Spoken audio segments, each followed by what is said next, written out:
ये बड़ी बड़ी बात कहे जा रहे थे यहाँ। मैं ये बताना चाहते हैं, ये गृह मंत्री जी भी है यहाँ, तो बड़े उनका भी ये जानकारी में लाना चाहिए। गृह मंत्री जी, आपको शायद याद होंगे, कुछ दिन पहले एक 3 दिवसीय सभा हुई थी, बैठक हुई थी यहाँ दिल्ली में, वो डीजी और आईजी को लेकर। वो 3 दिवसीय सभा में क्या बताया गया, ये थोड़ा बयान सदन के अंदर अब देने का दया करे।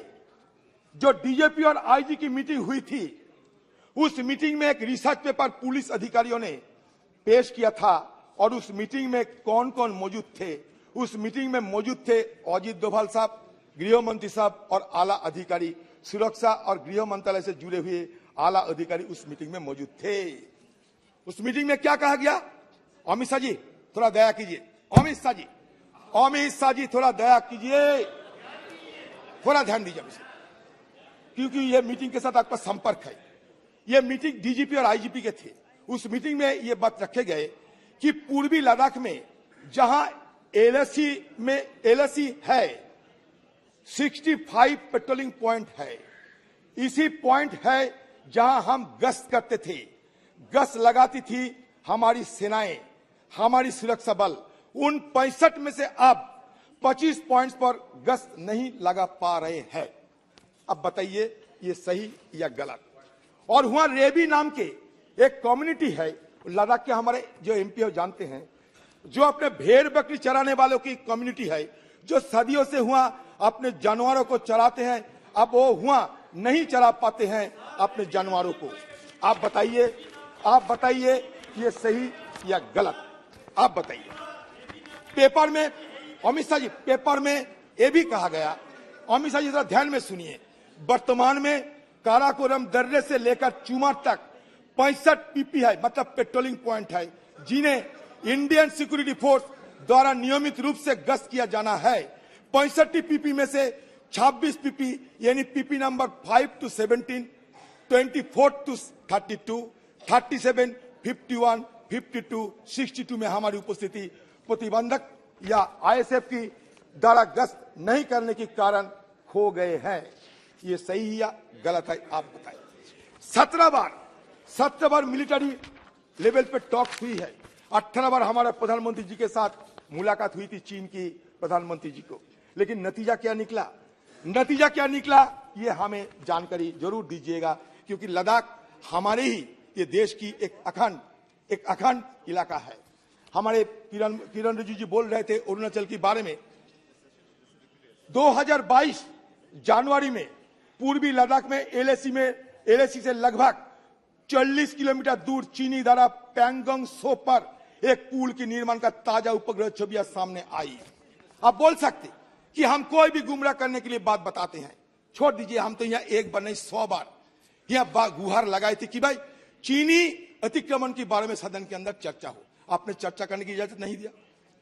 लेकिन 1962 में जब चीनी हमला हुई थी हिंदुस्तान पे, तब स्वर्गीय जवाहरलाल नेहरू जी इस सदन के प्रधानमंत्री बने थे। अटल बिहारी वाजपेयी जी मांग किया था कि हमें चर्चा करने का मौका दिया जाए। तब अटल बिहारी वाजपेयी जी के मांग पे स्वर्गीय जवाहरलाल नेहरू पार्लियामेंट खुलवाकर 165 एमपी जिसमें शामिल हुई थी, वो डिस्कशन में ये सदन देखा है। इसका सारे सबूत सरकार के पास है। और उसमें ये भी बताते हैं स्वर्गीय जवाहरलाल नेहरू खुद अपना खामियां को दर्शाया था, और किस लिए ये हुआ, क्यों ऐसा हुआ, सारे व्याख्यान दे चुके थे।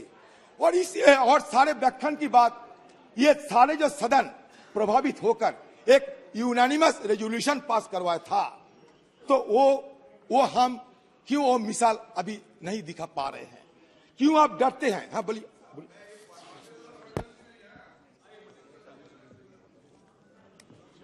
अधीर रंजन जी कह रहे हैं अभी क्यों ऐसा नहीं कर रहे हैं, क्योंकि उस वक्त खामियां थी, अभी कोई खामी ही नहीं है तो कैसे करें?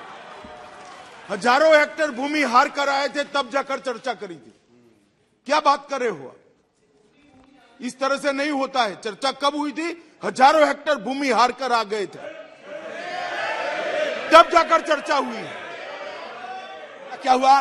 2000 स्क्वायर किलोमीटर अतिक्रम हुई। आप नकार सकते 2000 स्क्वायर किलोमीटर अतिक्रमण हुई। अगर एक काम कीजिए ना, सारे ऑल पार्टी डेलीगेशन को लेकर आप चलिए ना लद्दाख में, हम देखना चाहते हैं। आपको हिम्मत है ले जाने के लिए? बताइए आप खुद को कहां छुपाना चाहते हैं? आप चीन को डरते हैं? अरुणाचल प्रदेश में लुंगटा, किरण रिजिजू भाई आप सुन लो, अरुणाचल प्रदेश में लुंगटा जोर क्षेत्र में पीएलए ने 18 जनवरी 2022 के 18 जनवरी को भारतीय क्षेत्र के अंदर से 17 वर्षीय भारतीय मीराम तोरण को अपहरण कर लिया। भाजपा सांसद रिटरेटिंग भाजपा सांसद श्री तपीर गांव ने भी ट्वीट किया कि चीन ने 2018 में भारत के अंदर 3-4 किलोमीटर सड़क बनाई। 26 जनवरी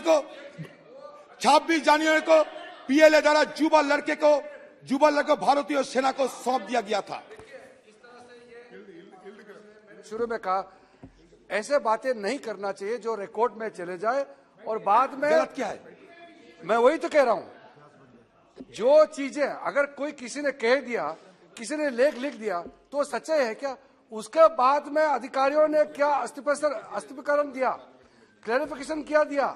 बाद में इंडियन आर्मी के तरफ से कहा गया है कि ये जो रिपोर्ट जितने भी आए हैं ये सही नहीं है, इस तरह से कोई हमारा जमीन नहीं किया। जब आर्मी बोल दिया, आप उससे पहले कोई जो कोट कर रहे कुछ बोले उसको आप कोट किए जा रहे। जब एजेंसी बता रहे अधीर जी इस तरह से ये सेंसिटिव मुद्दा है इस सदन में, ये सब जिसका कोई तर्क नहीं है। हम जब कहेंगे सेंसिटिव है, ऐसा बात मत, आप जब कहेंगे इनसेंसिटिव है, यही है ना बात। आप राहुल गांधी के खिलाफ गाली दोगे, आप राहुल गांधी जी को पाकिस्तान की दलाल बनाओगे, वो सेंसिटिव है, वो इनसेंसिटिव है। और हम जब असली मुद्दे उठाते हैं तो सेंसिटिव हो जाते हैं। ये दो तरीके की बात नहीं हो सकता, ये 2 तरीके की बात नहीं हो सकता। 2222 मैं बताता हूं, जुलाई में मीडिया द्वारा दिखाई गई नई उपग्रह छवियों से संकेत मिलता है कि डोकलाम में 9 किलोमीटर पूर्व में निर्मित एक चीनी गांव, जहां 2017 में भारतीय और चीनी सेना का आमना सामने हुआ था, अब लगभग हर घर के दरवाजे पर कारों के साथ पूरी तरह से बसा हुआ है। चीन द्वारा 110 वर्ग किलोमीटर क्षेत्र की इसी सलामी टुकड़े का जवाब मोदी सरकार के पास नहीं है। अगस्त में विशेषज्ञों के उपग्रह बताते हैं पीएलए की सतह से हवा में मरने करने वाली मिसाइल साइट डोकलाम के उत्तर में सिर्फ 50 किलोमीटर की दूरी पर भारत, भूटान और चीन में बीच ट्राई जंक्शन सीमा क्षेत्र में मार्च में हो रहे हैं। अधीर जी एक सेकंड, ये पूरी तरह चालू है। माननीय अध्यक्ष जी, अधीर जी को जो बोलना है वो बोल सकते हैं। सिर्फ सदन का रिकॉर्ड देश और दुनिया के लिए ऑथेंटिक होता है, इसलिए मेरा इनसे निवेदन है कि इतना बता दे कि मैं सिर्फ अखबार के हवाले से कह रहा हूं, ये कोई अधिकृत बात नहीं है। बाद में जो बोलना है बोले, मुझे कोई आपत्ति नहीं।